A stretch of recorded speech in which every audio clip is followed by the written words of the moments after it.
ಓಂ ಶ್ರೀ ಶ್ರೀಕೃಷ್ಣಾಯ ನಮಃ. ಭಗವದ್ಗೀತಾ ಪ್ರವಚನ ಸಪ್ತಾಹಕ್ಕೆ ಚಾಲನೆ.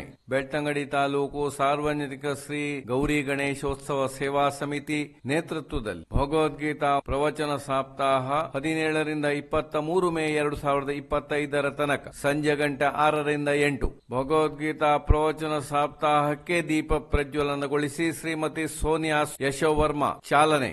ಭಗವದ್ಗೀತಾ ಪ್ರವಚನವನ್ನು ಡಾಕ್ಟರ್ ವೀಣಾ ಬನ್ನಂಜೆಯವರು ಸಾಂಗವಾಗಿ ನೆರವೇರಿಸಿಕೊಡುತ್ತಾರೆ. ಶ್ರೀ ಚರಣ್ ಕುಮಾರ್ ಪ್ರಾದೇಶಿಕ ಸಾರಿಗೆ ಅಧಿಕಾರಿಗಳು ಸಂಪೂರ್ಣ ಉಸ್ತುವಾರಿಯನ್ನು ವಹಿಸಿ ನಿರ್ವಹಿಸಿಕೊಡುತ್ತಿದ್ದಾರೆ. ಈ ಕಾರ್ಯಕ್ರಮಕ್ಕೆ ಸಾಥ್ ನೀಡಿದ ಸಂಸ್ಥೆಗಳು rotary club, Lions club, Manjushri JCI, Shri Janardhana Swami Seva trust, Tulu Shivalli Mahasabha, Muggaguttu ಕುಟುಂಬಸ್ಥರ ಪ್ರತಿಷ್ಠಾನ, ಮಂಜುಶ್ರೀ ಪ್ರಿಂಟರ್ಸ್, ಶ್ರೀ ಗುರುನಾರಾಯಣ ಸ್ವಾಮಿ ಸೇವಾ ಸಂಘ, ಮಹಿಳಾ ಮಂಡಳಿಗಳ ಒಕ್ಕೂಟ, ಪ್ರಗತಿ ಮಹಿಳಾ ಮಂಡಳ. ಪ್ರೇಕ್ಷಕ ವರ್ಗ ಆಗಮಿಸಿ ಕಾರ್ಯಕ್ರಮವನ್ನು ಚಂದಗಾಣಿಸಿಕೊಡುತ್ತಿದ್ದಾರೆ. ಉದ್ಘಾಟನಾ ಸಮಾರಂಭದ ವೇದಿಕೆಯಲ್ಲಿ ನಾವೂರು ಆರೋಗ್ಯ ಕ್ಲಿನಿಕ್ ಡಾಕ್ಟರ್ ಪ್ರದೀಪ್ ಆಟಿಕುಕ್ಕೆ, ಗೇರುಕಟ್ಟೆ ಹಿರಿಯ ಸಹಕಾರಿಗಳು, ಕೃಷಿಕರು ಆದ ಶ್ರೀ ಎಂ ಜನಾರ್ದನ ಪೂಜಾರಿ, ಪ್ರಗತಿಪರ ಕೃಷಿಕರಾದ ಗಂಗಾಧರ ಮಿತ್ತಮಾರ್ ಭಾಗವಹಿಸಿದ್ದರು. ಕಾರ್ಯಕ್ರಮವನ್ನು ಡಾಕ್ಟರ್ ಶ್ರೀಶಕುಮಾರ್ ಎಂಕೆ ನಿರ್ವಹಿಸಿದರು. ಓಂ ಸಹನಾ ಭವತು ಸಹನೌ ಭುನತು ಸಹ ವೀರ್ಯಂಕರವಾವಹೈ ತೇಜಸ್ವಿನಾವಧೀತಮಸ್ತು ಮಾ ವಿದ್ವಿಷಾವಹೈ. ಓಂ ಶಾಂತಿ ಶಾಂತಿ ಶಾಂತಿ ಎನ್ನುವ ಮಾತಿನಂತೆ ನಾವೆಲ್ಲರೂ ಈ ಪುಣ್ಯ ಫಲಪ್ರದವಾದ ಸತ್ರದಲ್ಲಿ ಒಂದಾಗಿ ಕೇಳಿ ಧನ್ಯರಾಗೋಣ. ಪರಸ್ಪರ ನಮ್ಮೊಳಗೆ ಶತ್ರುತ್ವ ನಾಶವಾಗಲಿ, ಮಿತ್ರತ್ವ ಉಂಟಾಗಲಿ ಎನ್ನುವ ಧ್ಯೇಯದೊಂದಿಗೆ ಈ ಭಾಗವತ ಪ್ರವಚನ ಸಪ್ತಾಹ ಮುಂದುವರಿಯುತ್ತಿದೆ. ಓಂ ಸ್ವಸ್ತಿ. ಸಾರ್ವಜನಿಕ ಶ್ರೀ ಗೌರಿ ಗಣೇಶೋತ್ಸವ ಸೇವಾ ಸಮಿತಿ ಇದರ ಆಶ್ರಯದಲ್ಲಿ ಭಗವದ್ಗೀತಾ ಪ್ರವಚನ ಸಪ್ತಾಹದ ಶುಭ ಸಮಾರಂಭದಲ್ಲಿ ನಾವೆಲ್ಲ ಸೇರಿದ್ದೇವೆ. ಬಂದಿರುವಂತಹ ಎಲ್ಲರಿಗೂ ಕೂಡ ಬೆಳ್ತಂಗಡಿ ತಾಲೂಕು ಸಾರ್ವಜನಿಕ ಶ್ರೀ ಗೌರಿ ಗಣೇಶೋತ್ಸವ ಸೇವಾ ಸಮಿತಿಯ ಪರವಾಗಿ ಆತ್ಮೀಯ ಸ್ವಾಗತವನ್ನು ಕೋರ್ತಾ ಇದ್ದೇವೆ.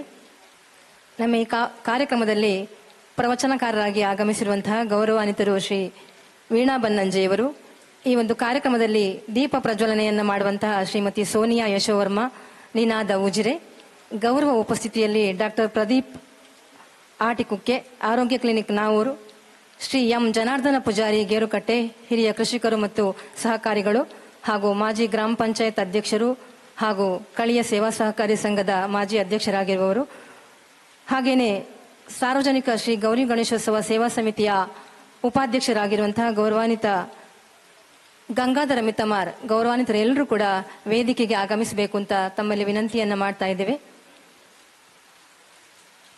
ಸಾರ್ವಜನಿಕ ಶ್ರೀ ಗೌರಿ ಗಣೇಶೋತ್ಸವ ಸೇವಾ ಸಮಿತಿ ಇದರ ಆಶ್ರಯದಲ್ಲಿ rotary club Belthangady, Lions club Belthangady, Manjushri JCI Belthangady, Shri Janardhana Swami Seva trust Ujire, Shri Gurunarayana Swami Seva Sangha Belthangady, Belthangady taluk ಮಹಿಳಾ ಮಂಡಳಿಗಳ ಒಕ್ಕೂಟ ರಿಜಿಸ್ಟರ್ಡ್, ಪ್ರಗತಿ ಮಹಿಳಾ ಮಂಡಲ ರಿಜಿಸ್ಟರ್ಡ್ ಉಜಿರೆ, ತುಳು ಶಿವಳ್ಳಿ ಮಹಾಸಭಾ ಬೆಳ್ತಂಗಡಿ ತಾಲೂಕು, ಮುಗ್ಗಗುತ್ತು ಕುಟುಂಬಸ್ಥರ ಟ್ರಸ್ಟ್ ಇವುಗಳ ಸಹಕಾರದೊಂದಿಗೆ 7 ದಿನಗಳ ಕಾಲ ನಡೆಯುವಂತಹ ಭಗವದ್ಗೀತಾ ಪ್ರವಚನ ಸಪ್ತಾಹ ಈ ಒಂದು ಶುಭ ಸಮಾರಂಭದಲ್ಲಿ ಪುಣ್ಯ ಕಾರ್ಯಕ್ರಮದಲ್ಲಿ ನಾವೆಲ್ಲರೂ ಭಾಗಿಯಾಗ್ತಾ ಇದ್ದೇವೆ. ಬಂದಿರುವಂತಹ ಎಲ್ಲರಿಗೂ ಸ್ವಾಗತವನ್ನು ಕೋರುತ್ತಾ ಈ ಒಂದು ಕಾರ್ಯಕ್ರಮದಲ್ಲಿ ಪ್ರಾರಂಭದಲ್ಲಿ ಕಾರ್ಯಕ್ರಮದ ಏನೇ ವಿಘ್ನಗಳು ನಡೆಯದಂತೆ ವಿಘ್ನ ವಿನಾಶಕನನ್ನ ಪ್ರಾರ್ಥನೆಯ ಮೂಲಕ ಈ ಒಂದು ಕಾರ್ಯಕ್ರಮಕ್ಕೆ ಶುಭಾರಂಭವನ್ನ ಮಾಡಲಿಕ್ಕಿದ್ದಾರೆ ಶ್ರೀ ಸುರೇಶ್ ಏಡಿ, ಸಂಗೀತ ಶಿಕ್ಷಕರು, ಗುರುವಾಯನಕೆರೆ ಇವರು. ಸಿದ್ಧಿ ವಿನಾಯಕಂ ಸೇವೇಹಂ, ಸಿದ್ಧಿ ವಿನಾಯಕಂ ಸೇವೇಹಂ ವರಂ, ಸಿದ್ಧಿ ವಿನಾಯಕಂ ಸೇವೇಹಂ, ಬುದ್ಧಿದೇವಿ ವರಂ ಭೋಗಿ ಕಂಕಣಕರಂ, ಬುದ್ಧಿದೇವಿ ವರಂ ಭೋಗಿ ಕಂಕಣಕರಂ, ಶುದ್ಧ ಕಳೇಬರಂ ಸೋಮಕಲಾಧರಂ, ಬುದ್ಧಿದೇವಿ ವರಂ ಭೋಗಿ ಕಂಕಣಕರಂ, ಶುದ್ಧ ಕಳೇಬರಂ ಸೋಮಕಲಾಧರಂ. ವರಂ ಸನಿದ ಸಾರಿಗ ದಪಮ ಗರಿ ಸನಿದ ಸರಿಗ ಪದ ಸನಿದ ಪಮ ಗರಿ ಗ ಪಮಗ ಪಮಗ ಸನಿದ ಸನಿದ ಗರಿ ಸ ಪದ ನಿ ಸನಿದ ಪಮ ಗರಿ ಸರಿ ಗ ಪದ ಗದ ರಿ ಗ ಪದ ಸ ದರಿ ಪದ ಸರಿ ಗ ರಿ ಗ ಗರಿ ಗ ಸಾನಿದ ದ ಪದ ಪಾಮಗ ಗರಿ ಗ ಸಾನಿದ ಗರಿ ಸನಿದ ಪಮ ಗಮರಿ ಸಿದ್ಧಿ ವಿನಾಯಕಂ ಸೇವೆ ಹಂ ವರಂ ಸಿದ್ಧಿ ವಿನಾಯಕಂ ಸೇವೆ ಹಂ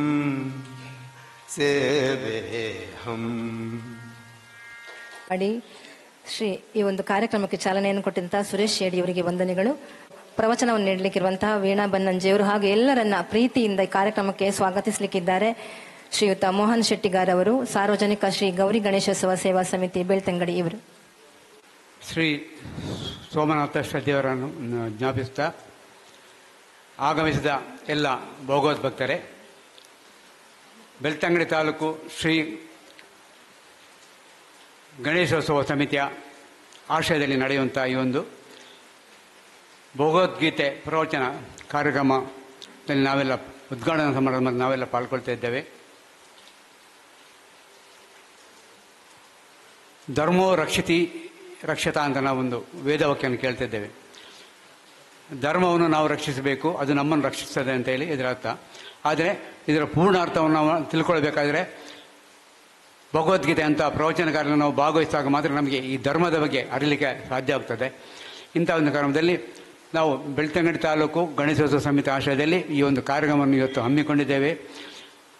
ಈ ಒಂದು ಕಾರ್ಯಕ್ರಮದಲ್ಲಿ ನಾವು ಮುಖ್ಯ ಉದ್ದೇಶ ಅಂತ ಹೇಳಿದ್ರೆ, ಈ ಭಗವದ್ಗೀತಾ ಪ್ರವಚನದಿಂದ ಒಂದು ಉತ್ತಮ ಸಮಾಜವನ್ನು ನಿರ್ಮಾಣ ಮಾಡಲಿಕ್ಕೆ ಸಾಧ್ಯ ಇದೆ ಎಂಬ ದೃಷ್ಟಿಯಿಂದ, ಎಂಬ ಆಶಯದಿಂದ, ಎಂಬ ಸಂಕಲ್ಪದಿಂದ ನಾವು ಈ ಒಂದು ಕಾರ್ಯಕ್ರಮವನ್ನು ಹಮ್ಮಿಕೊಳ್ತಾ ಇದ್ದೇವೆ. ಕಳೆದ ವರ್ಷ ಶ್ರೀಮದ್ ಭಾಗವತ ಎಂಬ ಕಾರ್ಯಕ್ರಮ ನಾವು ಇಲ್ಲಿ ಹಮ್ಮಿಕೊಂಡಿದ್ದೇವೆ. ಭಾಳಷ್ಟು ಜನರ ಪ್ರಶಂಸೆಗಳು ಬಂತು. ಭಾಳಷ್ಟು ಜನರು ಇನ್ನೊಂದು ಕಾರ್ಯಕ್ರಮ ನೀವು ಯಾವಾಗ ಮಾಡ್ತೀರಿ ಎಂಬ ನಮ್ಮಲ್ಲಿ ಪದೇ ಪದೇ ಕೇಳುವಂಥ ಒಂದು ಸನ್ನಿವೇಶ ಸಹ ಬಂತು. ಕಳೆದ ವರ್ಷ ಭಾಳ ಯಶಸ್ವಿಯಾಗಿ ವೀಣಾ ಬನ್ನಂಜಿಯವರು ಈ ಕಾರ್ಯಕ್ರಮವನ್ನು ನಡೆಸಿಕೊಟ್ಟಿದ್ದಾರೆ. ಭಾಳ ಯಶಸ್ವಿಯಾಗಿ ನಡೆಯಿತು. ಈ ವರ್ಷ ಭಗವದ್ಗೀತಾ ಪ್ರವಚನ ಕಾರ್ಯಕ್ರಮ ನಾವು ಹಮ್ಮಿಕೊಂಡಿದ್ದೇವೆ. ವೇದಿಕೆಯಲ್ಲಿ ಉಪಸ್ಥಿತರಿರುವ ನಮ್ಮ ಕೇಳಿಕೆಯ ಮೇರೆಗೆ ಆಗಮಿಸಿದಂಥ ವೀಣಾ ಬನ್ನಂಜಿಯವರನ್ನು ನಾನು ಗೌರವದಿಂದ ಈ ವೇದಿಕೆಗೆ ನಾನು ಸ್ವಾಗತಿಸ್ತಾ ಇದ್ದೇನೆ. ಇಂದಿನ ಕಾರ್ಯಕ್ರಮದಲ್ಲಿ ದೀಪ ಪ್ರಜ್ವಲನ ಮಾಡುವ ಮೂಲಕ ಈ ಒಂದು ಕಾರ್ಯಕ್ರಮಕ್ಕೆ ಶುಭ ಹಾರೈಸಲಿಕ್ಕೆ ಆಗಮಿಸಿರೋರು ನಮ್ಮ ಉಜಿರೆ ಎಲ್ಲ ಕಾರ್ಯಕ್ರಮದಲ್ಲಿ ನಮಗೆ ಮಾರ್ಗದರ್ಶನ ಕೊಡುವವರು ಶ್ರೀಮತಿ ಸೋನಿಯಾ ಯಶೋರ್ಮ ಇವರನ್ನು ಈ ವೇದಿಕೆಗೆ ನಾನು ತುಂಬ ಹೃದಯದಿಂದ ಸ್ವಾಗತಿಸ್ತಾ ಇದ್ದೇನೆ. ಈ ವೇದಿಕೆಯಲ್ಲಿ ಮುಖ್ಯ ಅತಿಥಿಯಾಗಿ ಗೌರವಾನ್ವಿತ ಎಂ ಜನಾರ್ದನ ಪೂಜಾರರಿದ್ದಾರೆ. ಉತ್ತಮ ಕೃಷಿಕರು, ಹಿರಿಯ ಸಹಕಾರಿಗಳು, ಹಾಗೆ ಹಿರಿಯ ರಾಜಕಾರಣಿಗಳು ನಮ್ಮ ಜೊತೆ ಇವತ್ತು ವೇದಿಕೆಯಲ್ಲಿದ್ದಾರೆ. ಅವರನ್ನು ಈ ವೇದಿಕೆಯಲ್ಲಿ ನಾನು ತುಂಬ ಹೃದಯದಿಂದ ಸ್ವಾಗತಿಸ್ತಾ ಇದ್ದೇನೆ. ಹಾಗೆ ನಮ್ಮ ಗಣೇಶೋತ್ಸವ ಸಮಿತಿಯ ಉಪಾಧ್ಯಕ್ಷರಾದ ಗಂಗಾಧರ ಮಿತ್ತಮರು ವೇದಿಕೆಯಲ್ಲಿದ್ದಾರೆ. ಅವರನ್ನು ಸಹ ನಾನು ಈ ಸಂದರ್ಭದಲ್ಲಿ ಸ್ವಾಗತಿಸ್ತಾ ಇದ್ದೇನೆ. ಈ ಒಂದು ಕಾರ್ಯಕ್ರಮಕ್ಕೆ ನಮಗೆ ಸಹಕಾರ ಕೊಡುವವರು ರೋಟರಿ ಕ್ಲಬ್ನ ಅಧ್ಯಕ್ಷರು ಮತ್ತು ಸದಸ್ಯರು, ಅವರನ್ನು ನಾನು ಸ್ವಾಗತಿಸ್ತಾ ಇದ್ದೇನೆ. ಹಾಗೆ ಲಯನ್ಸ್ ಕ್ಲಬ್ನ ಸದಸ್ಯರು ಮತ್ತು ಅಧ್ಯಕ್ಷರು ನಮಗೆ ಸಹಕಾರ ಕೊಡ್ತಾ ಇದ್ದಾರೆ. ಬೆಳ್ತಂಗಡಿ ಮಂಜುಶ್ರೀ JCC ಅವರು ನಮಗೆ ಸಹಕಾರ ಕೊಡ್ತಿದ್ದಾರೆ. ಹಾಗೆ ಜನಾರ್ದನ ಸ್ವಾಮಿ ಸೇವಾ ಟ್ರಸ್ಟ್ನ ಅಧ್ಯಕ್ಷರು ಸದಸ್ಯರು ನಮಗೆ ಇದಕ್ಕೆ ಸಹಕಾರ ಕೊಡ್ತಾ ಇದ್ದಾರೆ. ಶ್ರೀ ಗುರುನಾರಾಯಣ ಸ್ವಾಮಿ ಸೇವಾ ಸಂಘ ರಿಜಿಸ್ಟರ್ ಬೆಳ್ತಂಗಡಿ, ಇದರ ಎಲ್ಲ ಸದಸ್ಯರು ನಮಗೆ ಸಹಕಾರ ಕೊಡ್ತಾ ಇದ್ದಾರೆ. ಬೆಳ್ತಂಗಡಿ ತಾಲೂಕು ಮಹಿಳಾ ಮಂಡಲ ಒಕ್ಕೂಟ, ಇದರ ಅಧ್ಯಕ್ಷರು ಸದಸ್ಯರು ನಮ್ಮ ಜೊತೆ ಇದ್ದಾರೆ. ಪ್ರಗತಿ ಮಹಿಳಾ ಮಂಡಲ ಉಜಿರೆ, ಇದರ ಅಧ್ಯಕ್ಷರು ಮತ್ತು ಸದಸ್ಯರು ನಮ್ಮ ಜೊತೆ ಇದ್ದಾರೆ. ತುಳಸಿವಳ್ಳಿ ಮಹಾಸಭಾ ಬೆಳ್ತಂಗಡಿ, ಇದರ ಸದಸ್ಯರು ಮತ್ತು ಅಧ್ಯಕ್ಷರು ನಮ್ಮ ಜೊತೆ ಇದ್ದಾರೆ. ಹಾಗೆ ಮೊಗ್ಗುಗುತ್ತು ಇದರ ಟ್ರಸ್ಟಿನ ಸದಸ್ಯರಿದ್ದಾರೆ. ಹಾಗೆ ಈ ಒಂದು ಕಾರ್ಯಕ್ರಮದ ಸಂಯೋಜಕರಾದ ಚರಣ್ ಕುಮಾರ್ ನಮ್ಮ ಜೊತೆ ಇದ್ದಾರೆ. ಅಧ್ಯಕ್ಷರಾದ ಹರೀಶ್ ಕುಮಾರ್ ನಮ್ಮ ಜೊತೆ ಇವರು ಎಲ್ಲರಿಗೂ ನಾನು ಸ್ವಾಗತವನ್ನು ಬಯಸಿ, ಆಗಮಿಸಿದ ಎಲ್ಲ ಭಕ್ತಾಭಿಮಾನಿಗಳಿಗೆ ಸ್ವಾಗತವನ್ನು ಬಯಸಿ ನನ್ನ ಸ್ವಾಗತ ಭಾಷಣ ಮುಗಿಸ್ತಾ ಇದ್ದೇನೆ. ಎಲ್ಲರಿಗೂ ಆತ್ಮೀಯನಿತರು ಭಗವದ್ಗೀತಾ ಸಪ್ತಾಹದ ಪ್ರವಚನಕಾರರಾಗಿರುವಂತಹ ಗೌರವಾನ್ವಿತ ವೀಣಾ ಬನ್ನಂಜೆ ಅವರಿಗೆ ಶ್ರೀಮತಿ ವಿಜಯಕುಮಾರಿಗೆ ಹೂಹಾರವನ್ನು ಹಾಕಿ ಗೌರವಾರ್ಪಣೆಯನ್ನು ಮಾಡಬೇಕು. ನಮ್ಮ ಇಂದಿನ ಕಾರ್ಯಕ್ರಮದ ದೀಪ ಪ್ರಜ್ವಲನೆಯನ್ನು ಮಾಡಲಿಕ್ಕೆ ಆಗಮಿಸಿರುವಂತಹ ಗೌರವಾನ್ವಿತ ಶ್ರೀಮತಿ ಸೋನಿಯಾ ಯಶೋವರ್ಮ, ನಿನಾದ ಉಜಿರೆ ಇವರಿಗೆ ಶ್ರೀಮತಿ ಲೋಕೇಶ್ವರಿ ವಿನಯಚಂದ್ರ, ಟ್ರಸ್ಟಿಗಳು, ಸೌತರ್ಕ ಶ್ರೀ ಮಹಾಗಣಪತಿ ದೇವಸ್ಥಾನ ಇವರು ಬಂದು ಗೌರವಾರ್ಪಣೆಯನ್ನು ಮಾಡಬೇಕು.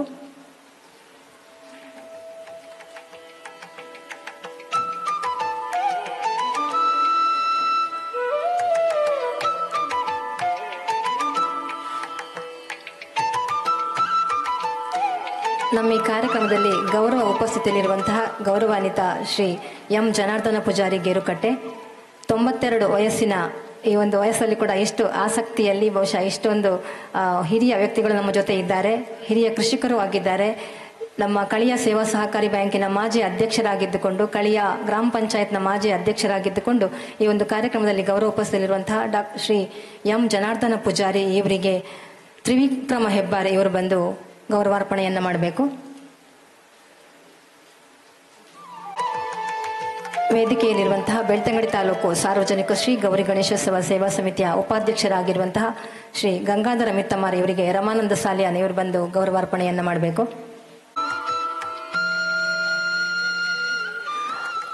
ಮುಂದಕ್ಕೆ ಈ ಕಾರ್ಯಕ್ರಮದ ಪ್ರಸ್ತಾವನೆಯನ್ನ ನೆರವೇರಿಸಿಕೊಡ್ಲಿಕ್ಕಿದ್ದಾರೆ ಶ್ರೀಯುತ ಶ್ರೀಶ್ ಇವರು, ನಿವೃತ್ತ ಸಂಸ್ಕೃತ ಉಪನ್ಯಾಸಕರು, ವಿವೇಕಾನಂದ ಕಾಲೇಜು ಪುತ್ತೂರು ಇವರು. ಬಹುಶಃ ಇಲ್ಲಿ ಕಾರ್ಯಕ್ರಮವನ್ನ ಈ ಸಂಯೋಜನೆ ಮಾಡಿರುವಂತಹ ಗೌರವಾನ್ವಿತರು ಕಳೆದ ವರ್ಷ ಕೂಡ ಯಶಸ್ವಿಯಾಗಿ 7 ದಿನದಲ್ಲಿ ಒಂದು ಕಾರ್ಯಕ್ರಮ ಯಶಸ್ವಿಯಾಗಲಿಕ್ಕೆ ಕಾರಣೀಕರ್ತರಾಗಿರುವಂತಹ ಶ್ರೀಶ ಸರ್ ಅವರು ಕಾರ್ಯಕ್ರಮದ ಪ್ರಸ್ತಾವನೆಯನ್ನು ನೆರವೇರಿಸಬೇಕು ಅಂತ ಕೇಳಿಕೊಳ್ತಾ ಇದ್ದೇನೆ. ಗೀತಾ ಸುಗೀತಾ ಕರ್ತವ್ಯ ಕಿಮನ್ಯೈಃ ಶಾಸ್ತ್ರವಿಸ್ತರೈಃ ಯಸ್ವಯಂ ಪದ್ಮನಾಭಸ್ಯ ಮುಖಪದ್ಮಾದ್ವಿನಿಸೃತಂ. ಪ್ರೀತಿಯ ವೀಣಕ್ಕ ಅವರೇ, ಅಧ್ಯಕ್ಷರೇ, ಇವತ್ತು ಈ ಕಾರ್ಯಕ್ರಮವನ್ನು ಉದ್ಘಾಟಿಸಲಿಕ್ಕೆ ಬಂದಂತಹ ನನ್ನ ಪ್ರೀತಿಯ ಯಶೋವರ್ಮರ ಧರ್ಮಪತ್ನಿಯವರೇ, ಗೌರಿ ಗಣೇಶೋತ್ಸವ ಸಮಿತಿಯ ಉಪಾಧ್ಯಕ್ಷರೇ ಮತ್ತು ಬೆಳ್ತಂಗಡಿಯ ಅಧ್ಯಾತ್ಮ ಬಂಧುಗಳೇ, 1 ವಾರಗಳಷ್ಟು ಕಾಲ ಭಗವದ್ಗೀತಾ ಸಪ್ತಾಹ ಈ ಮಣ್ಣಿನಲ್ಲಿ ನಡೀತದೆ ಅಂತ ಹೇಳುವುದೇ ಒಂದು ಖುಷಿ ಕೊಡುವ ವಿಚಾರ. ಕಳೆದ ವರ್ಷ ಇದೇ ಜಾಗದಲ್ಲಿ ಶ್ರೀಮದ್ ಭಾಗವತ ಪ್ರವಚನ ನಡೀತಾ ಹೋದ ಹಾಗೆ ಜನಗಳ ಮನಸ್ಸಿನಲ್ಲಾದ ಬದಲಾವಣೆಗಳು, ಜನ ತೋರಿದ ಪ್ರೀತಿ, ಅದು ಯಾವತ್ತೂ ಕೂಡ ಮರೀಲಿಕ್ಕೆ ಸಾಧ್ಯ ಆಗುವುದಿಲ್ಲ. ಭಾಗವತ ಪ್ರವಚನದ ನಂತರ ಎಷ್ಟೋ ನೆಗೆಟಿವ್ ಎನರ್ಜಿಗಳು ನಮ್ಮಿಂದ, ಈ ಭೂಮಿಯಿಂದ ದೂರವಾದದ್ದು ವಾಸ್ತವ ಸತ್ಯ. ಅದರ ಒಟ್ಟಿಗೆ ಇವತ್ತು ನಾವು ಅನಿವಾರ್ಯವಾಗಿ ನಮ್ಮ ಒಂದು ಪರಂಪರೆ ಏನಿದೆ ಅದರ ಚಿಪ್ಪೊಡೆದು ಮುತ್ತು ತೆಗೆಯುವ ಕೆಲಸಗಳನ್ನು ಪ್ರಾರಂಭ ಮಾಡದೇ ಹೋದರೆ ಇನ್ನು ಮುಂದಿನ ದಿನಗಳಲ್ಲಿ ನಾವು ತುಂಬ ಸಮಸ್ಯೆಗಳನ್ನು ಎದುರಿಸಬೇಕಾಗ್ತದೋ ಏನೋ ಗೊತ್ತಿಲ್ಲ. ಬನ್ನಂಜೆ ಗೋವಿಂದಾಚಾರ್ಯರೇ ಹೇಳ್ತಾ ಇದ್ದ ಮಾತು. ಬನ್ನಂಜೆ ಗೋವಿಂದಾಚಾರ್ಯರ ಹತ್ರ ಅಮೇರಿಕಾದ ಒಬ್ಬ ಪುಣ್ಯಾತ್ಮ ಸಂಸ್ಕೃತ ಅಧ್ಯಯನ ಮಾಡಲಿಕ್ಕೆ ಬಂದ. ಅಧ್ಯಯನ ಮಾಡಿ ಪರಿಪೂರ್ಣತ್ವವನ್ನು ಪಡಿತಾ ಉಡುಪಿಯ ರಥಬೀದಿಯಲ್ಲಿ ಆತ ಅಮೇರಿಕಕ್ಕೆ ವಾಪಸ್ ಹೋಗುವ ಕಾಲಕ್ಕೆ ಸಾರ್ವಜನಿಕ ಸನ್ಮಾನ ಕಾರ್ಯಕ್ರಮ ಏರ್ಪಡಿಸ್ತಾರೆ. ಎಲ್ಲರೂ ಕೂಡ ಭಯಂಕರ ಸಂತೋಷದಿಂದ ಒಬ್ಬ ಪಾಶ್ಚಾತ್ಯ ಬಂದು ಇಲ್ಲಿ ವೇದ ಕಲಿತ, ಭಗವದ್ಗೀತೆ ಕಲಿತ, ಭಾಗವತ ಕಲಿತ ಅಂತ ಖುಷಿ ಪಟ್ಟರು. ಅದೆಲ್ಲ ಸತ್ಯ. ಕೊನೆಗೆ ಆ ಪುಣ್ಯಾತ್ಮ ಒಂದು ಮಾತು ಹೇಳಿ ಹೋದ. ಎಲ್ಲಾದರೂ ಕೂಡ ಭಾರತದಲ್ಲಿ ನಿಮಗೆ ವೇದಗಳನ್ನು ಕಲೀಲಿಕ್ಕೆ, ಭಾಗವತವನ್ನು ಕಲೀಲಿಕ್ಕೆ, ಭಗವದ್ಗೀತೆಯನ್ನು ಕಲೀಲಿಕ್ಕೆ ನಿಮಗೆ ಕಷ್ಟ ಆದರೆ ನೀವು ಅಮೇರಿಕಕ್ಕೆ ಬನ್ನಿ, ನಾವು ನಿಮಗೆ ಭಾರತದ ಶಾಸ್ತ್ರಗಳನ್ನು ಕಲಿಸ್ತೇವೆ ಅಂತ ಜನ ಕ್ಲ್ಯಾಪ್ ಹೊಡೆದ್ರಂತೆ. ನಿಜವಾಗಿ ಹೊಡ್ಕೊಳ್ಬೇಕಿತ್ತು, ಪರಚಿಕೊಳ್ಬೇಕಿತ್ತು, ಆದರೆ ಜನ ಕ್ಲ್ಯಾಪ್ ಹೊಡೆದ್ರು ಅಂತ ಬನ್ನಂಜ ಗೋವಿಂದಾಚಾರ್ಯರು ಹೇಳಿದ ಮಾತು. ಹಾಗಾದರೆ ಯಾಕೆ ನಮಗೆ ಇಂತಹ ಅಧ್ಯಾತ್ಮ ವಿದ್ಯೆಗಳು ಬೇಕು? ಉಪನಿಷತ್ತು ಸ್ಪಷ್ಟ ಹೇಳುತ್ತದೆ, ವಿದ್ಯಾಂಚ ಅವಿದ್ಯಾಂಚ ಯಸ್ತದ್ವೇದೋಭಯಂ ಸಹ ಅವಿದ್ಯೆಯ ಮೃತ್ಯುಂ ತೀರ್ತ್ವ ವಿದ್ಯೆಯ ಅಮೃತಮಶ್ನುತೆ ಅಂತ. ನಾವು ಕಲಿತಾ ಇರುವ ಫಿಸಿಕ್ಸು, ಕೆಮಿಸ್ಟ್ರಿ, ಮ್ಯಾಥ್ಸು ಎಲ್ಲವೂ ಬೇಕು ನಮಗೆ. ಅದು ಹೊಟ್ಟೆಪಾಡಿಗಾಗಿ ಬೇಕು. ಭವಬಂಧನವನ್ನು ದಾಟಿಸಬಲ್ಲ, ನಮ್ಮನ್ನು ಮುಂದೆ ಒಯ್ಯಬಲ್ಲ ಯಾವುದಾದರೂ ವಿದ್ಯೆ ಇದ್ದರೆ ಅದು ನಾವು ಹೇಳಬೇಕಾದ ಅವಿದ್ಯೆಯನ್ನು ದಾಟಿ ಹೋಗಿ ವಿದ್ಯೆಯ ಕಡೆಗೆ ಸಂಚಾರ ಮಾಡಬೇಕು.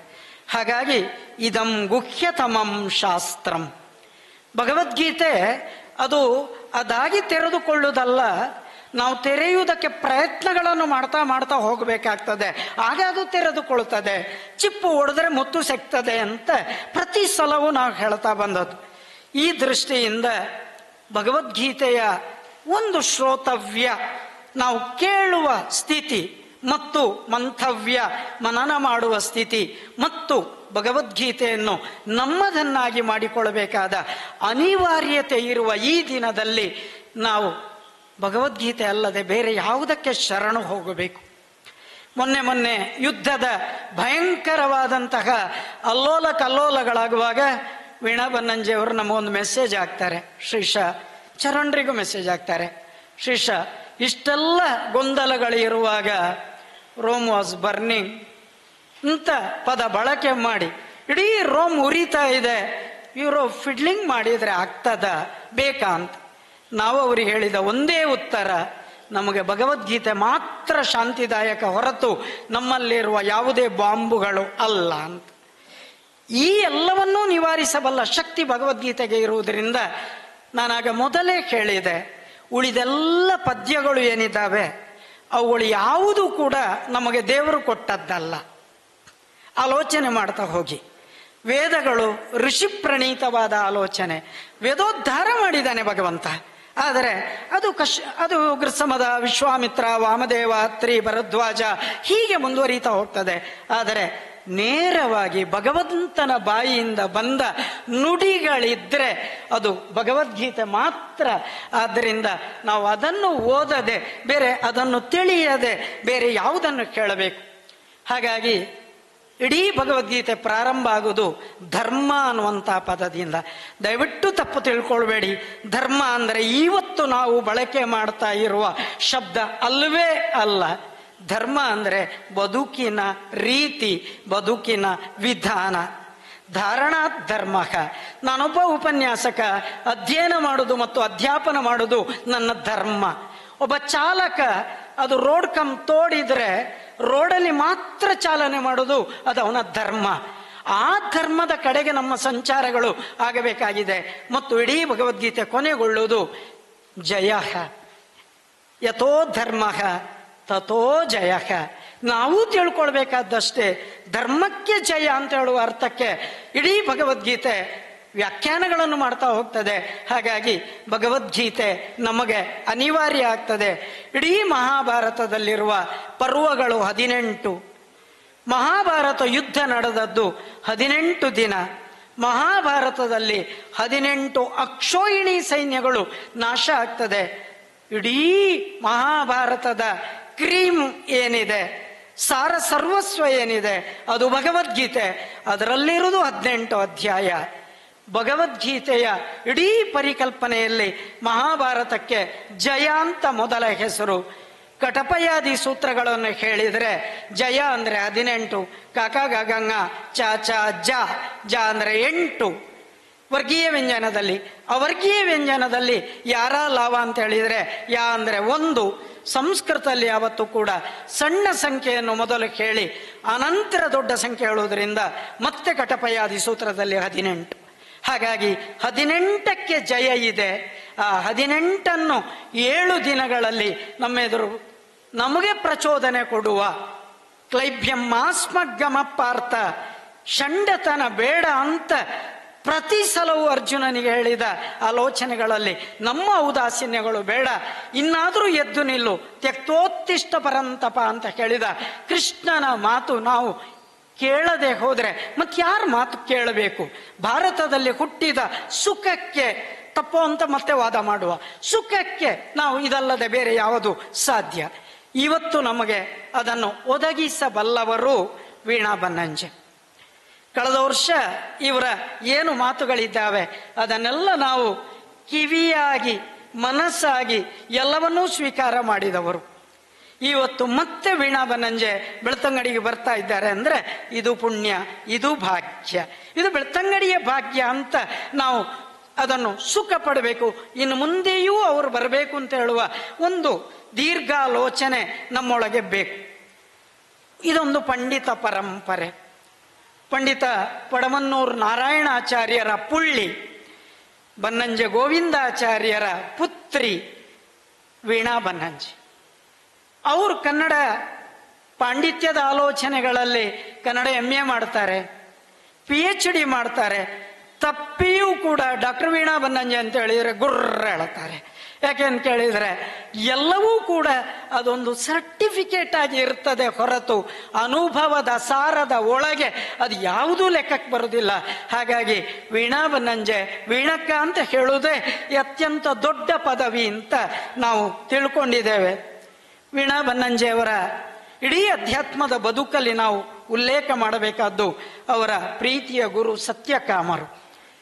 ನೀವೆಲ್ಲರೂ ಸತ್ಯಕಾಮರ ಗ್ರಂಥಗಳನ್ನು ಓದಬೇಕು ಅಂತ ನನ್ನ ಆಸೆ. ಒಂದು ಪಂಚಮಗಳ ನಡುವೆ ಅಂತ ಹೇಳುವ ಒಂದು ಥ್ರಿಲ್ ಕೊಡುವ ಕಾದಂಬರಿಯಿಂದ ಹಿಡಿದು ಅದು ವಿಜ್ಞಾನ ಭೈರವ ಇರಲಿ, ತಂತ್ರಯೋನಿ ಇರಲಿ, ಯಾವುದೇ ಗ್ರಂಥವನ್ನು ಗಮನಿಸ್ತಾ ಹೋಗಿ ಅದು ನಮ್ಮ ಬದುಕಿನ ಬದಲಾವಣೆ ಮಾಡಬಲ್ಲ ಶಕ್ತಿ ಉಳ್ಳ ಗ್ರಂಥಗಳು.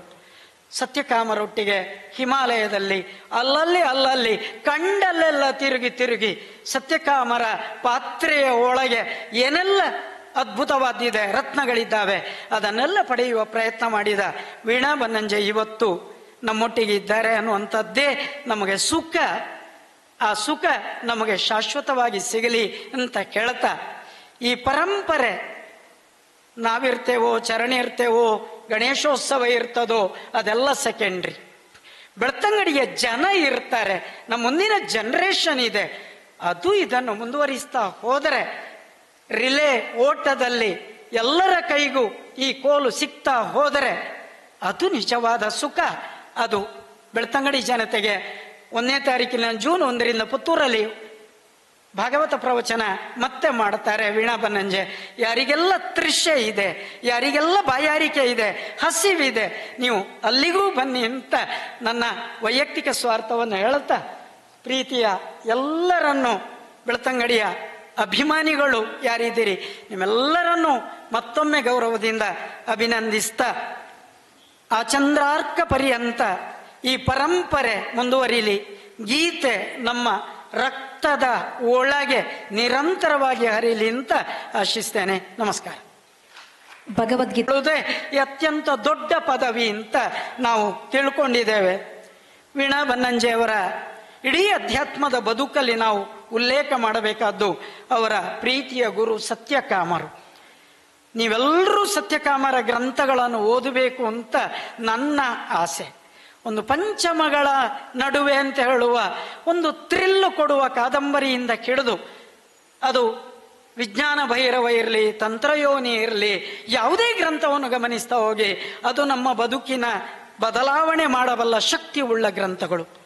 ಸತ್ಯಕಾಮರೊಟ್ಟಿಗೆ ಹಿಮಾಲಯದಲ್ಲಿ ಅಲ್ಲಲ್ಲಿ ಕಂಡಲ್ಲೆಲ್ಲ ತಿರುಗಿ ಸತ್ಯಕಾಮರ ಪಾತ್ರೆಯ ಒಳಗೆ ಏನೆಲ್ಲ ಅದ್ಭುತವಾದಿದೆ, ರತ್ನಗಳಿದ್ದಾವೆ, ಅದನ್ನೆಲ್ಲ ಪಡೆಯುವ ಪ್ರಯತ್ನ ಮಾಡಿದ ವೀಣಾ ಬನ್ನಂಜೆ ಇವತ್ತು ನಮ್ಮೊಟ್ಟಿಗೆ ಇದ್ದಾರೆ ಅನ್ನುವಂಥದ್ದೇ ನಮಗೆ ಸುಖ.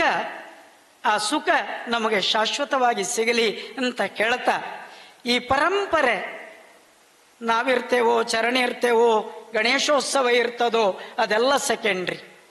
ಬೆಳ್ತಂಗಡಿಯ ಜನ ಇರ್ತಾರೆ, ನಮ್ಮ ಮುಂದಿನ ಜನರೇಷನ್ ಇದೆ, ಅದು ಇದನ್ನು ಮುಂದುವರಿಸ್ತಾ ಹೋದರೆ ರಿಲೇ ಓಟದಲ್ಲಿ ಎಲ್ಲರ ಕೈಗೂ ಈ ಕೋಲು ಸಿಗ್ತಾ ಹೋದರೆ ಅದು ನಿಜವಾದ ಸುಖ. ಅದು ಬೆಳ್ತಂಗಡಿ ಜನತೆಗೆ 1ನೇ ತಾರೀಕಿನ ಜೂನ್ 1ರಿಂದ ಪುತ್ತೂರಲ್ಲಿ ಭಾಗವತ ಪ್ರವಚನ ಮತ್ತೆ ಮಾಡ್ತಾರೆ ವೀಣಾ ಬನ್ನಂಜೆ. ಯಾರಿಗೆಲ್ಲ ತೃಷ್ಣೆ ಇದೆ, ಯಾರಿಗೆಲ್ಲ ಬಾಯಾರಿಕೆ ಇದೆ, ಹಸಿವಿದೆ, ನೀವು ಅಲ್ಲಿಗೂ ಬನ್ನಿ ಅಂತ ನನ್ನ ವೈಯಕ್ತಿಕ ಸ್ವಾರ್ಥವನ್ನು ಹೇಳುತ್ತಾ, ಪ್ರೀತಿಯ ಎಲ್ಲರನ್ನೂ, ಬೆಳ್ತಂಗಡಿಯ ಅಭಿಮಾನಿಗಳು ಯಾರಿದ್ದೀರಿ ನಿಮ್ಮೆಲ್ಲರನ್ನೂ ಮತ್ತೊಮ್ಮೆ ಗೌರವದಿಂದ ಅಭಿನಂದಿಸ್ತಾ, ಆ ಚಂದ್ರಾರ್ಕ ಪರ್ಯಂತ ಈ ಪರಂಪರೆ ಮುಂದುವರಿಲಿ, ಗೀತೆ ನಮ್ಮ ರಕ್ತದ ಒಳಗೆ ನಿರಂತರವಾಗಿ ಹರಿಲಿ ಅಂತ ಆಶಿಸ್ತೇನೆ. ನಮಸ್ಕಾರ. ಭಗವದ್ಗೀತೆಯ ಮೂಲಕ ತಿಳಿಸ್ತಾ ನಮಗೆಲ್ಲ ತಿಳಿಯಪಡಿಸಿರುವಂತಹ ಶ್ರೀ ಶ್ರೀಶಸರ್ ಅವರಿಗೆ ವಂದನೆಗಳು. ಮುಂದಕ್ಕೆ ಭಗವದ್ಗೀತಾ ಪ್ರವಚನದ ಸಪ್ತಾಹದ ದೀಪ ಪ್ರಜ್ವಲನೆಯನ್ನ ನಡೆಸಿಕೊಡ್ಲಿಕ್ಕಿದ್ದಾರೆ ಗೌರವಾನ್ವಿತರಾಗಿರುವಂತಹ ಶ್ರೀಮತಿ ಸೋನಿಯಾ ಯಶೋವರ್ಮ, ನಿನಾದ ಉಜಿರೆ ಇವರು.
ಹರಿ ಓಂ. ನೆರೆದಿರುವ ಎಲ್ಲ ಗಣ್ಯರಿಗೂ ನನ್ನ ನಮಸ್ಕಾರ. ಮೊದಲಿಗೆ ಇಂತಹ ಒಳ್ಳೆ ಕಾರ್ಯಕ್ರಮ ಆಯೋಜನೆ ಮಾಡಿರುವ ಹಾಗೂ ಭಾಗವಹಿಸಿದ ಎಲ್ರಿಗೂ ನನ್ನ ಅಭಿನಂದನೆಗಳನ್ನು ಹೇಳ್ತೇನೆ. ದೀಪ ಪ್ರಜ್ವಲನೆ ನಮ್ಮಲ್ಲಿರುವ ಅಜ್ಞಾನ ನಾಶ ಆಗಿ ಈ ಭಗವದ್ಗೀತೆ ನಮ್ಮ ಮನಸ್ಸಿಗೆ ಬೆಳಕು ನೀಡಲಿ ಅಂತ ಆಶಿಸ್ತೇನೆ. ಮೊದಲಿಗೆ ತುಂಬ ಜನ ಶಾಸ್ತ್ರ ತಿಳಿದವರು ಇದ್ರು, ವಿದ್ವಾಂಸರಿದ್ರು. ಈಗ ಅಂಥವರು ತುಂಬ ಕಡಿಮೆ ಆಗಿದ್ದಾರೆ. ಮೊದಲು ನಾವೆಲ್ಲ ಹೇಳ್ತಿದ್ದೆವು ಶಾಸ್ತ್ರಿ ಪರಂಪರೆ, ವಿದ್ವಾಂಸ ಪರಂಪರೆ ಇದೆ ಅಂತ ಹೇಳಿ. ಈಗ ಅದು ಕಡಿಮೆ ಆಗುತ್ತಿರುವಂಥ ಸಂದರ್ಭದಲ್ಲಿ ಬೆಳ್ತಂಗಡಿಯಲ್ಲಿ ವೀಣಾ ಬನ್ನಂಜೆ ಅವರ ಭಗವದ್ಗೀತಾ ಪ್ರವಚನ ಸಪ್ತಾಹ ಮಾಡ್ತಾ ಇರೋದು ಬಹಳ ಅರ್ಥಪೂರ್ಣ. ಮೊನ್ನೆ ನಾನು ಒಂದು ಕಾರ್ಯಕ್ರಮಕ್ಕೆ ಹೋದಾಗ ಚಿಕ್ಕ ಮಕ್ಕಳು ಆಡ್ತಾ ಮಾತಾಡ್ತಾ ಇದ್ರು. ನಂದು ಅಷ್ಟು ಅಧ್ಯಾಯ ಆಯಿತು, ನಿಂದೆಷ್ಟಾಯಿತು ಅಂತ ಹಾಗೆ ಮಾತಾಡುವಾಗ ನಾನು ಕುತೂಹಲದಿಂದ ಕೇಳಿದೆ, ಮಕ್ಕಳೇ ಏನು ಮಾತಾಡ್ತಾ ಇದ್ದೀರಾ ಅಂತ. ಅವರೆಲ್ಲ ಭಗವದ್ಗೀತೆಯ ಆನ್ಲೈನ್ ಕ್ಲಾಸಿಗೆ ಜಾಯಿನ್ ಆಗಿದ್ದಾರಂತೆ. ಹಾಗೆ ನಂದು ಇಷ್ಟು ಅಧ್ಯಾಯ ಆಯಿತು, ನೀನೆಷ್ಟು ಕಲ್ತಿ ಅಂತ ಮಕ್ಕಳು ಮಾತಾಡ್ತಾ ಇದ್ರು. ನನಗೆ ತುಂಬ ಖುಷಿ ಆಯಿತು.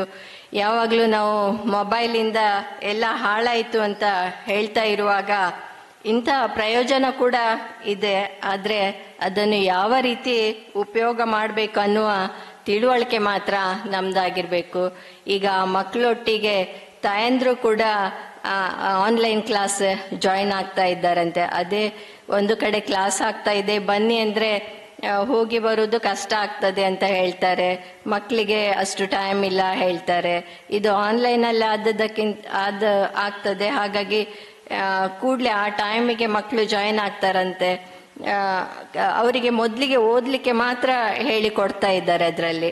ಹಾಗಾಗಿ ತುಂಬ ಪೇರೆಂಟ್ಸ್ ಮತ್ತು ಮಕ್ಕಳು ಕ್ಲಾಸಿಗೆ ಜಾಯಿನ್ ಆಗಿ ಕಲಿತಾ ಇದ್ದಾರೆ. ಅದನ್ನು ಕೇಳಿ ನನಗೆ ತುಂಬ ಖುಷಿ ಆಯಿತು.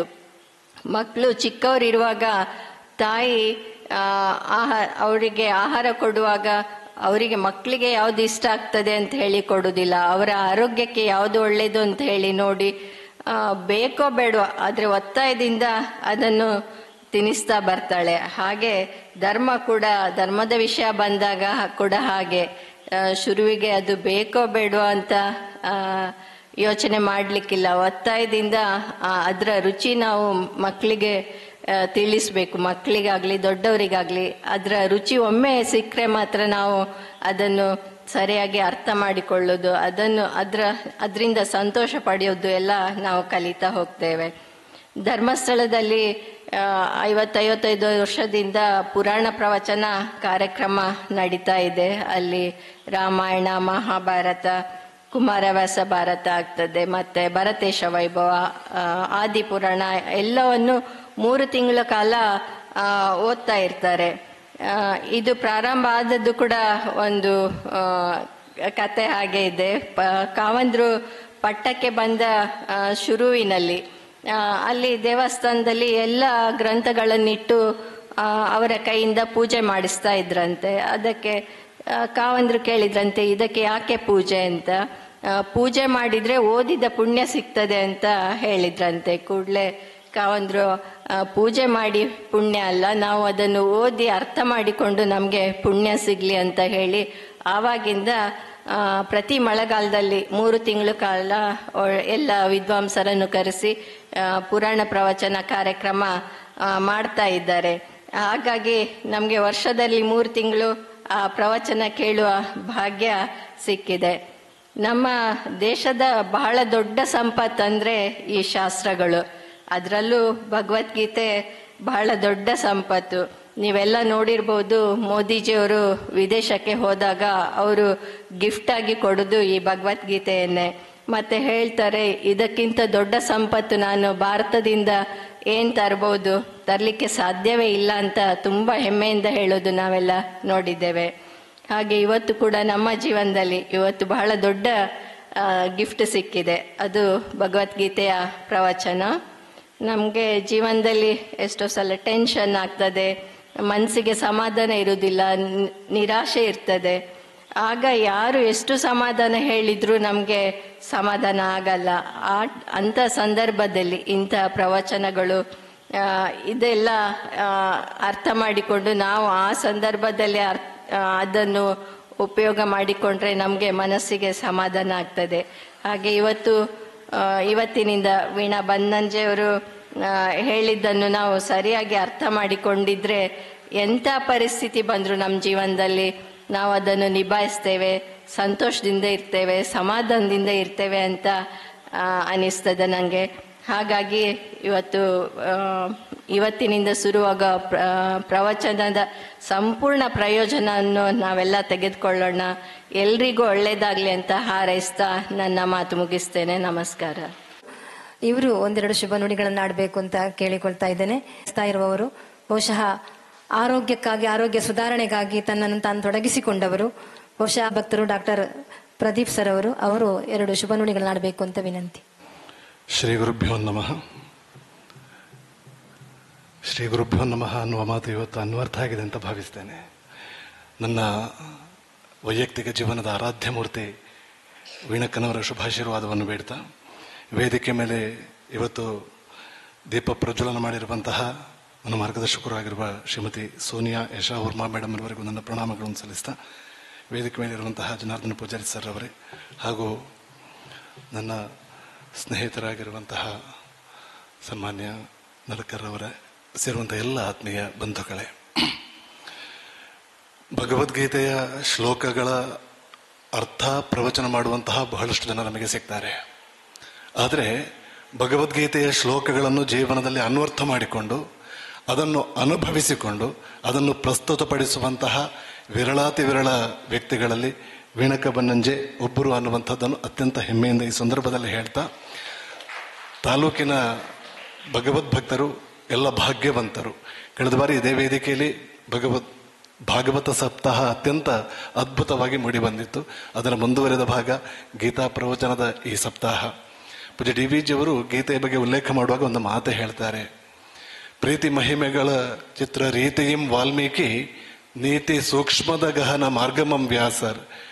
ಗೀತೆಯಲ್ಲಿ ವಿಶ್ವಜೀವನ ರಹಸ್ಯವನವರ್ ಖ್ಯಾತಿ ಸಿಹರದು ಕಾವ್ಯ ಅಂತ ಹೇಳಿ, ವಿಶ್ವಜೀವನದ ಇಡೀ ರಹಸ್ಯವನ್ನು ಇಟ್ಟಿರುವಂತಹ ಅತ್ಯಂತ ಮೇಲ್ಮಟ್ಟದ ಗ್ರಂಥ ಯಾವುದಾದ್ರೂ ಒಂದಿದ್ರೆ ಅದು ಭಗವದ್ಗೀತೆ.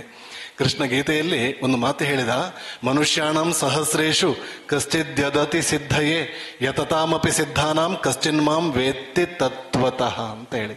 ಸಾವಿರಾರು ಜನರು ಗೀತೆಯನ್ನು ಓದ್ತಾರೆ, ಅಧ್ಯಯನ ಮಾಡ್ತಾರೆ, ಪ್ರವಚನ ಮಾಡ್ತಾರೆ.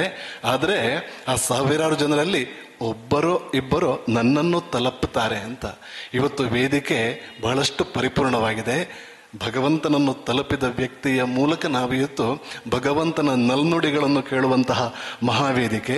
ಈ ಅತ್ಯಪೂರ್ವ ವೇದಿಕೆಯ ಭಾಗವಾಗಲಿಕ್ಕೆ ನನಗೆ ಅವಕಾಶ ಕೊಟ್ಟದ್ದಕ್ಕಾಗಿ ಚರಣ್ ಸರ್, ಹರೀಶ್ ಕುಮಾರ್ ಸರ್ ಮತ್ತು ಇಡೀ ಪಂಗಡಕ್ಕೆ ಬಹಳ ದೊಡ್ಡ ಕೆಲಸವನ್ನು ಮಾಡ್ತಾ ಇದ್ದೀರಿ. ನಿಮ್ಮ ಕೆಲಸ ಕಾರ್ಯ ನಮಗೂ ಪ್ರೇರೇಪಣೆ ಅಂತ ಈ ಸಂದರ್ಭದಲ್ಲಿ ಹೇಳ್ತಾ ಅವಕಾಶಕ್ಕಾಗಿ ವಂದಿಸ್ತಾ ನನ್ನ ಮಾತುಗಳಿಂದ ವಿರಮಿಸ್ತಾ ಇದ್ದೇನೆ. ವಂದನೆಗಳು. ತವನಿಯಾ ಯಶೋವರ್ಮ ಹಾಗೂ ಗೌರವ ಉಪಸ್ಥಿತರಿರುವಂತಹ ಡಾಕ್ಟರ್ ಪ್ರದೀಪ್ ಆಟಿಕುಕ್ಕೆ, ಶ್ರೀ ಎಂ ಜನಾರ್ದನ ಪೂಜಾರಿ ಹಾಗೂ ಗಂಗಾಧರ ಮಿತ್ತಮಾರಿ ಅವರಿಗೆ ಒಂದೇ ಮಾತಲ್ಲಿ ಈ ಒಂದು ಕಾರ್ಯಕ್ರಮಕ್ಕೆ ಪ್ರೀತಿಪೂರ್ವಕ ಧನ್ಯವಾದವನ್ನು ಅರ್ಪಿಸ್ತಾ ಇದ್ದೇವೆ. ಮುಂದಕ್ಕೆ ಈ ಒಂದು ಕಾರ್ಯಕ್ರಮವನ್ನು ಭಗವದ್ಗೀತಾ ಪ್ರವಚನದ ಸಪ್ತಾಹದ ಪ್ರಥಮ ದಿನ ಈ ಒಂದು ಪ್ರವಚನವನ್ನು ನೆರವೇರಿಸಿಕೊಡ್ಲಿಕ್ಕಿದ್ದಾರೆ ಗೌರವಾನ್ವಿತರಾಗಿರುವಂತಹ ಶ್ರೀಯುತ ವೀಣಾ ಬನ್ನಂಜಯ್ಯವರು. ಸಮಯ ಕೂಡ ಹೇಳಿ, ನನ್ನ ಮುಗಿಸುವ ಸಮಯದಾಗ ಹೇಳಿ.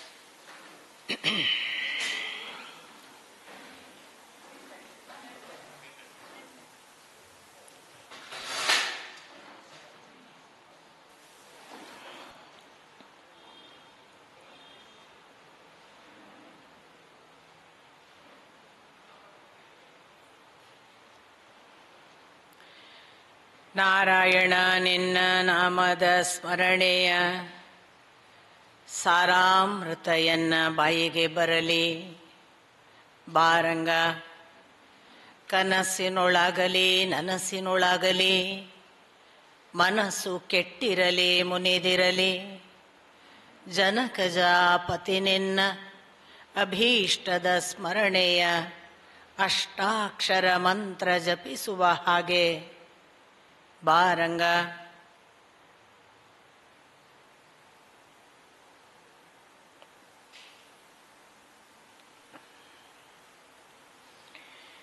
ನಾರಾಯಣಂ ನಮಸ್ಕೃತ್ಯ ನರಂಚೈವ ನರೋತ್ತಮಂ ದೇವೀಂ ಸರಸ್ವತೀಂ ವ್ಯಾಸಂ ತತೋ ಜಯಮುದೀರಯೇತ್.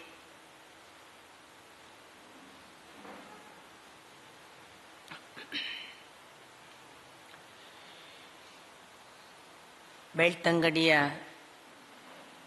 ಸಕಲ ಭಗವದ್ಭಕ್ತರಾದ ಎಲ್ಲ ಹಿರಿಕಿರಿಯ ಪದತಲಕ್ಕೆ ಹಣೆ ಹಚ್ಚಿ ನಮಸ್ಕಾರ.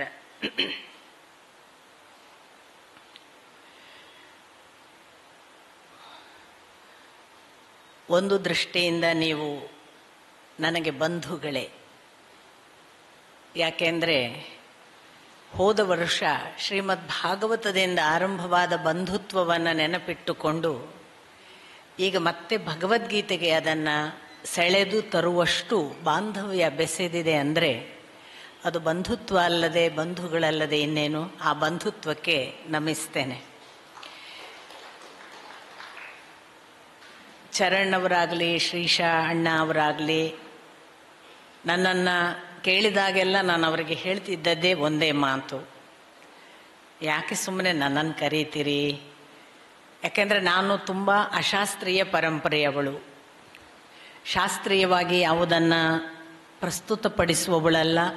ಶಾಸ್ತ್ರೀಯವಾಗಿ ಶಾಸ್ತ್ರವಿಧಿ ಮುತ್ಸೃಜ್ಯ ಅಂತ ಒಂದು ಗುಂಪನ್ನೇ ಕೃಷ್ಣ ಮುಂದೆ ಹೇಳ್ತಾನೆ. ಆ ಥರದ ಒಂದು ಹಂತದ ನಡೆಯವಳು.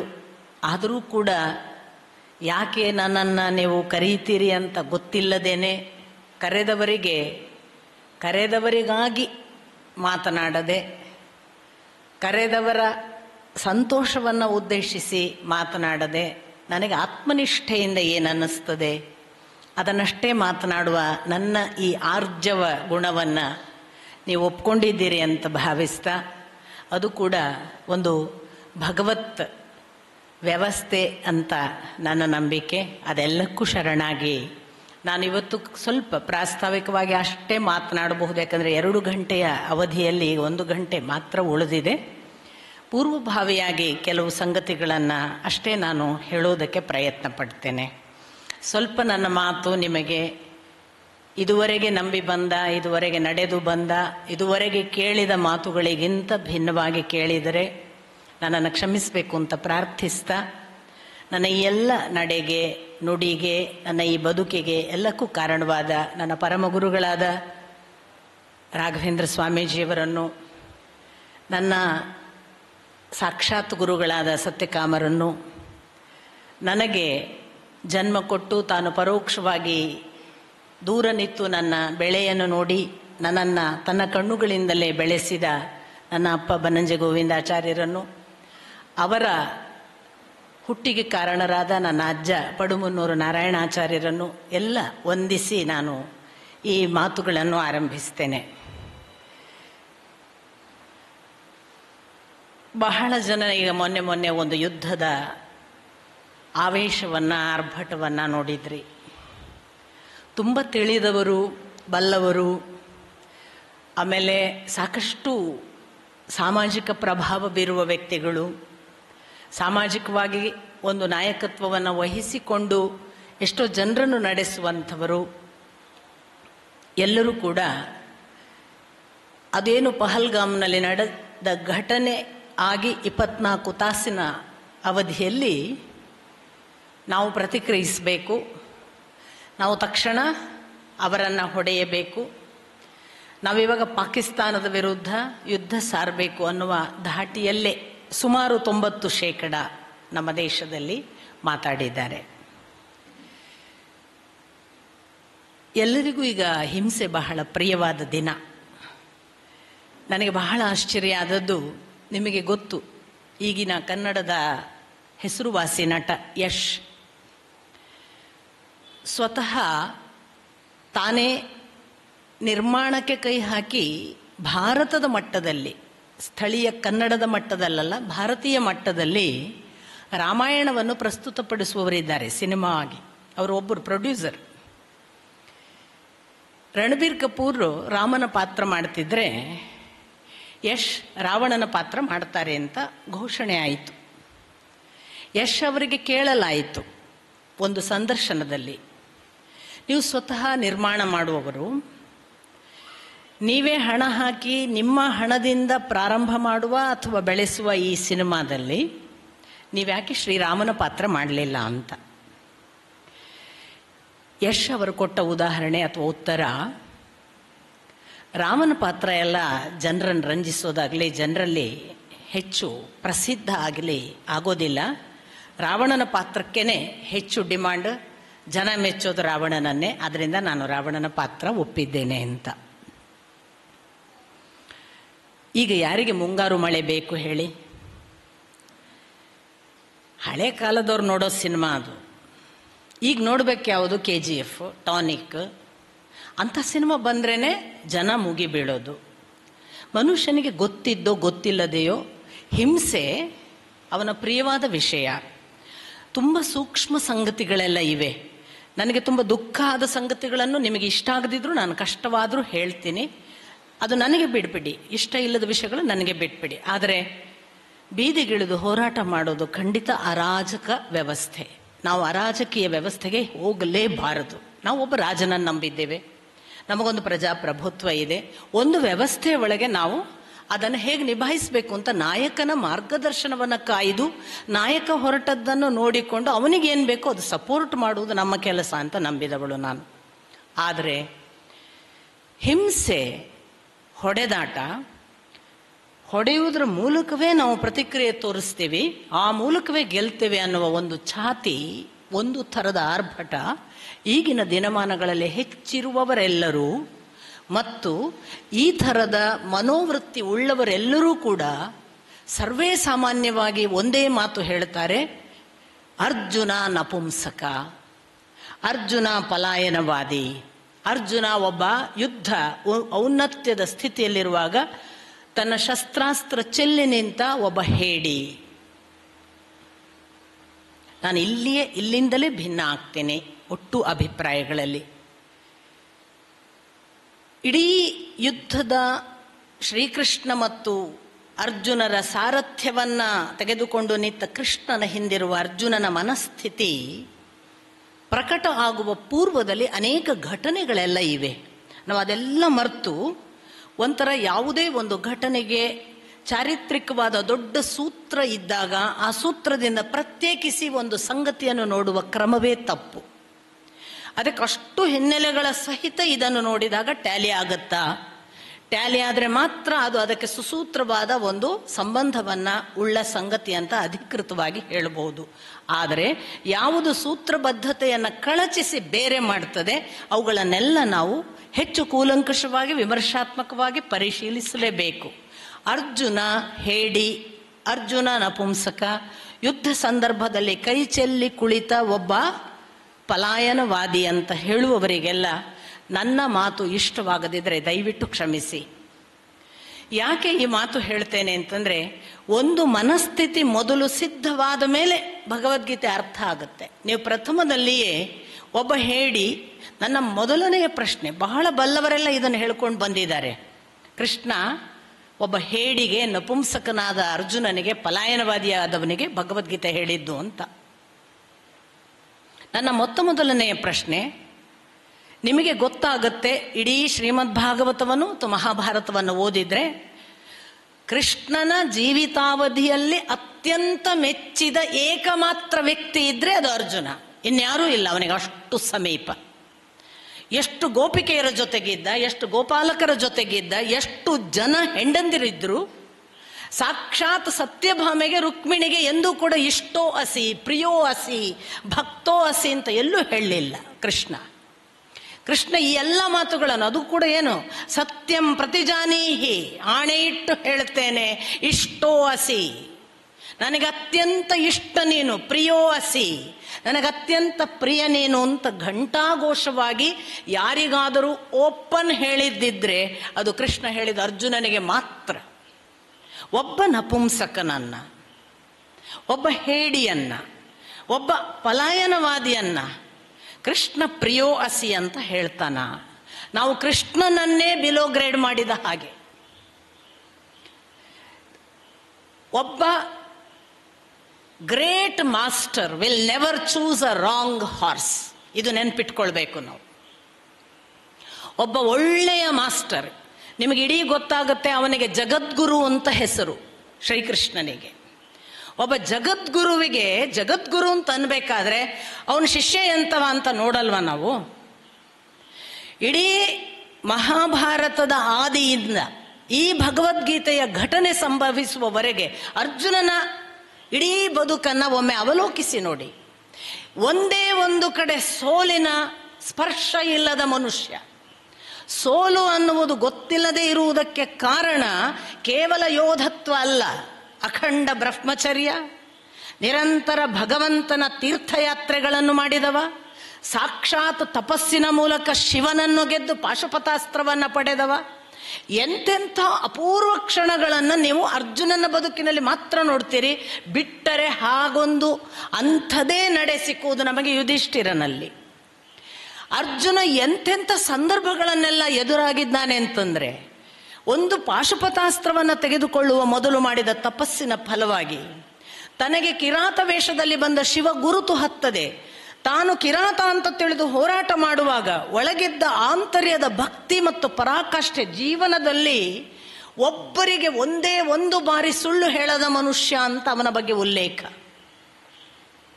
ಸತ್ಯ ಪ್ರಾಮಾಣಿಕತೆ ಎಷ್ಟು ಜೀವನದಲ್ಲಿ ಅಳವಡಿಸಿಕೊಂಡವ ಅಂತಂದ್ರೆ, ಅದಕ್ಕೇನೆ ನಾನು ಬಹಳ ಬಾರಿ ಹೇಳುತ್ತೇನೆ, ಒಂದು ಕಣ್ಣು ಮಾತ್ರ ಮತ್ಸ್ಯದ್ದು ಕಾಣುವುದಕ್ಕೆ ಅದರ ಹಿಂದೆ ಇರುವುದು ಒಳಗಿದ್ದ ಸತ್ಯ ಮತ್ತು ಪ್ರಾಮಾಣಿಕತೆ ಕಾರಣ. ಮನುಷ್ಯನಲ್ಲಿ ಸುಳ್ಳು, ಅಪ್ರಾಮಾಣಿಕತೆ, ನಿರ್ದಯೆ, ಅಹಿಂಸೆ ಅಲ್ಲದ ಹಿಂಸೆ, ಈ ಭಾವ ಇದ್ದವನಿಗೆ ಒಂದು ಕಣ್ಣು ಮಾತ್ರ ಕಾಣಲಿಕ್ಕೆ ಸಾಧ್ಯ ಇಲ್ಲ. ಮನುಷ್ಯ ಪಿನ್ ಪಾಯಿಂಟೆಡ್ ಶಾರ್ಪ್ನೆಸ್ ಅನ್ನು ಪಡೆಯುವುದು, ತಾನು ಏಕಮಾತ್ರ ಗತಿಗೆ ತನ್ನನ್ನು ಅರ್ಪಿಸಿಕೊಳ್ಳಿಕ್ಕೆ ಸಾಧ್ಯ ಆಗುವುದು ತಾನು ಪರಿಶುದ್ಧ ಪ್ರಾಮಾಣಿಕ ಸತ್ಯ ಸ್ಥಿತಿಯಲ್ಲಿದ್ದಾಗ ಮಾತ್ರ. ಇವತ್ತು ಯಾವ ಮಗುವೂ ಇಲ್ಲ, ಯಾವ ಶಾಲೆಯಲ್ಲೂ ಸತ್ಯ ಪ್ರಾಮಾಣಿಕತೆಗೆ ಬೆಲೆಯೇ ಕೊಟ್ಟಿಲ್ಲ. ಯಾವ ಮಗುವಿಗಾದರೂ ಪಕ್ಕನೆ ಸುಳ್ಳು ಹೇಳಿ ಪಾರಾಗುವುದನ್ನು ಮನೆಯ ತಾಯಿ ತಂದೆ ಹೇಳ್ಕೊಡೋದು, ಶಾಲೆಯ ಮಾಸ್ಟ್ರುಗಳು ಹೇಳ್ಕೊಡೋದು. ನಿನ್ನೆ ಹೋಮ್ವರ್ಕ್ ಮಾಡಿಲ್ವಾ, ಅಪ್ಪ ಅಮ್ಮ ಏನೋ ಒಂದು ರೀಸನ್ ಅನ್ನು ಹೇಳ್ಕೊಟ್ಟು ಕಳಿಸ್ತಾರೆ. ಮಗು ಸುಳ್ಳು ಹೇಳಿ ನಾಳೆಯ ದಿನ ಯಾಕೆ ಹೋಮ್ವರ್ಕ್ ಮಾಡಿಲ್ಲ ಅನ್ನೋದನ್ನು ಪಾರಾಗುತ್ತೆ. ಒಂದು ಶಾಲೆಯಲ್ಲಿ ಬೆಸ್ಟ್ ರ್ಯಾಂಕ್ ಬರಲಿಲ್ವಾ ಮಗು, ಆ ಮಗುವಿಗೆ ಟೀಚರ್ ಏನೇನು ಕಾರಣಗಳನ್ನೆಲ್ಲ ಹೇಳಿ ಯಾಕೆ ಬರಲಿಲ್ಲ ಅನ್ನೋದನ್ನು ಸಿದ್ಧ ಮಾಡ್ತಾರೆ. ಆಂತರಂಗಿಕವಾಗಿ ನೀನು ಹೊಡೆಸಿಕೊಂಡರೆ ತೊಂದರೆ ಇಲ್ಲ, ನಿನ್ನನ್ನು ಶಾಲೆಯಲ್ಲಿ ಅವಮಾನ ಮಾಡಿದರೆ ತೊಂದರೆ ಇಲ್ಲ, ನಿನ್ನನ್ನು ಕೊನೆಯ ಬೆಂಚಿನಲ್ಲಿ ಇಡೀ ದಿನ ನಿಲ್ಲಿಸಿದರೆ ತೊಂದರೆ ಇಲ್ಲ, ಸತ್ಯ ಹೇಳು ಅಂತ ಯಾವ ತಾಯಿ ತಂದೆಯೂ ಹೇಳಲ್ಲ, ಯಾವ ಶಾಲೆಯ ಮಾಸ್ಟ್ರು ಹೇಳಲ್ಲ. ಆದ್ದರಿಂದ ಏಕಾಗ್ರ ಚಿತ್ತದ ಮೊನಚಾದ ಅದೊಂದೇ ಗುರಿ ಅನ್ನುವ ಏಕ ಸಾಧನೆ ನಮ್ಮ ಜೀವನದಲ್ಲಿ ಇವತ್ತು ಸುಳ್ಳಾಗಿದೆ. ಅರ್ಜುನನಿಗೆ ಯಾಕದು ಸಾಧ್ಯವಾಗಿತ್ತು ಅಂದರೆ ಅಂಥ ಪ್ರಾಮಾಣಿಕ, ಅಂಥ ಪರಿಶುದ್ಧ, ಸತ್ಯವಲ್ಲದೆ ಇನ್ನೊಂದು